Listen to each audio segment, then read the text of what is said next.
What's up, y'all? It's Kaiden, your Friday guy, and we are back with another topic. Brotherhood, brotherhood, brotherhood, brotherhood, brotherhood, brotherhood, brotherhood. Ignore me. This week's topic is the pros and cons of transitioning.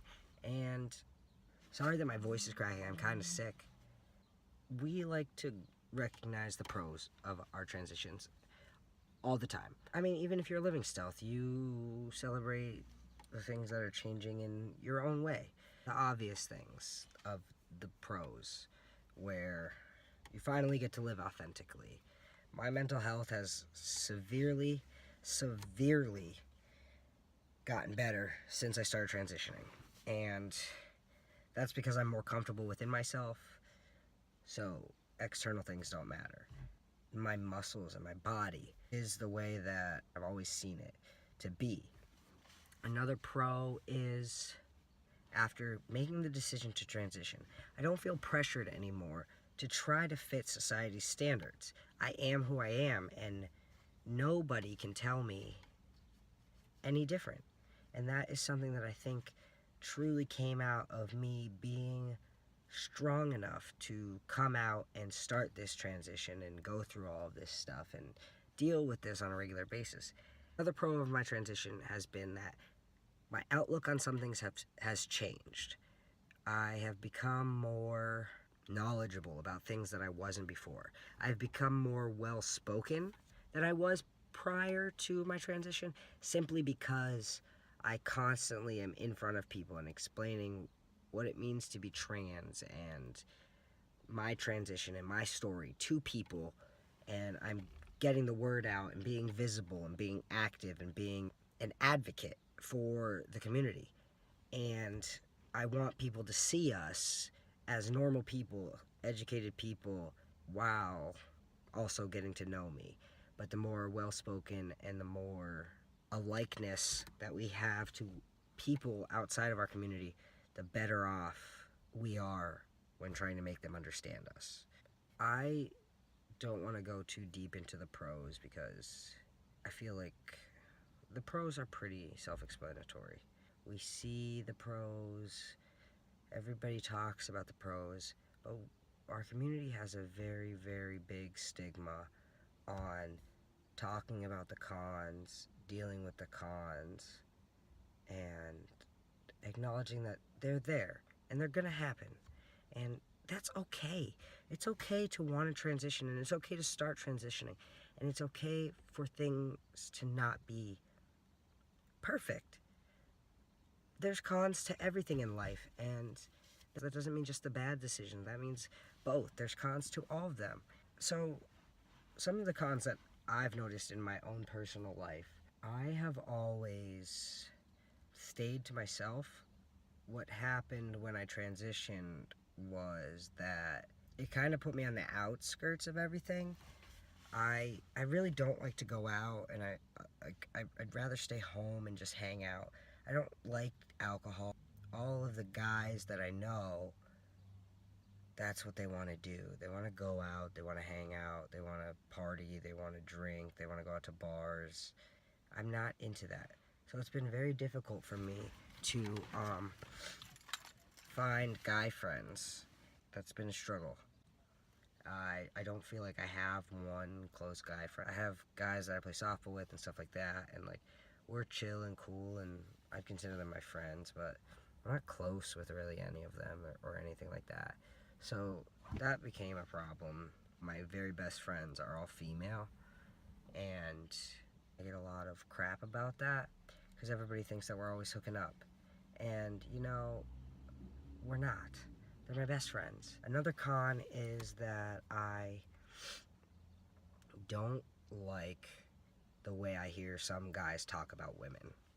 That has been a very big con, because when I was presenting as female and living as female, I didn't have to worry about that because guys wouldn't say it in front of me. Now that I'm a dude, they think that it is open season to talk about women in degrading, demeaning ways. And I don't like that. I don't like that at all. For me, a con has been bottom growth. I never wanted the bottom growth. I didn't want what I have to grow. I I just wanted to explore that option when that came about. Another con for me has been the cost of top surgery. It's ridiculous. They label it as an elective procedure, and so insurance doesn't cover it, and that's bullshit. Because if I didn't have that, I probably would have killed myself. It's not fair. That's a big, big burden. And the recovery was a big con.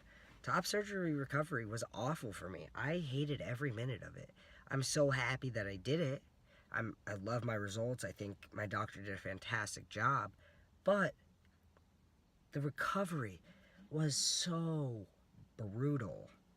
I felt so helpless and so hopeless and so useless, and I went into a very, very big downward depression. Another con has been the things people say about you. Because I'm trans, people think that they can open up their mouths and say whatever they want or ask me whatever they want.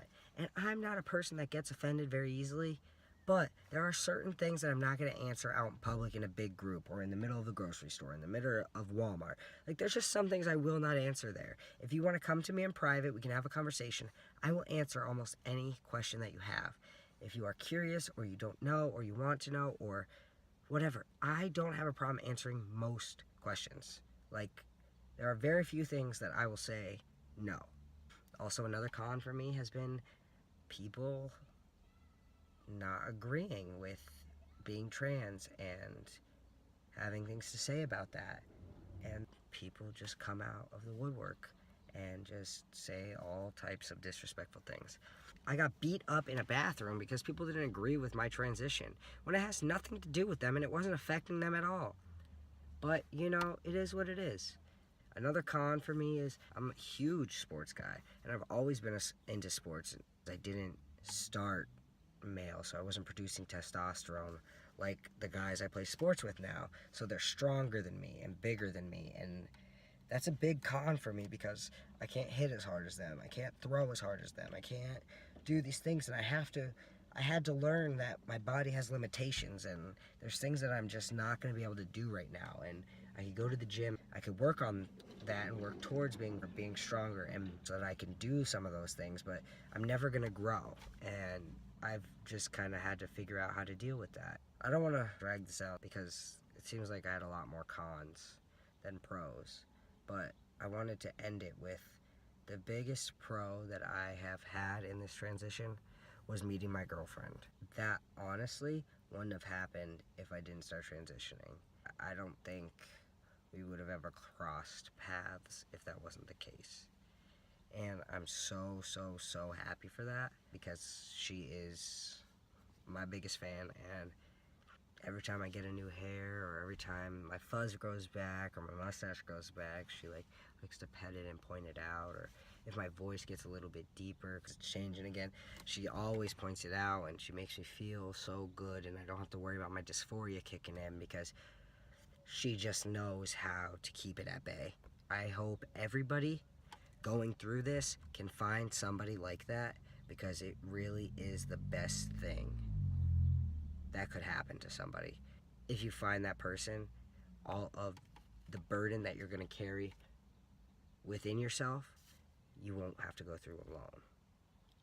And that's the best pro that has come out of this. And I'm so excited to see what comes next because every day's a new day and I don't know what's to come. And I'm excited about that. For the first time, I could say that I'm excited to not know. Thank you for watching. And I hope that you guys have a great weekend. I hope you had a great week. And I hope to see you back here next week. Make sure you hit that subscribe button. And if you want to get notifications to know when we post new videos, please hit the little bell down below. I'll see you guys next week.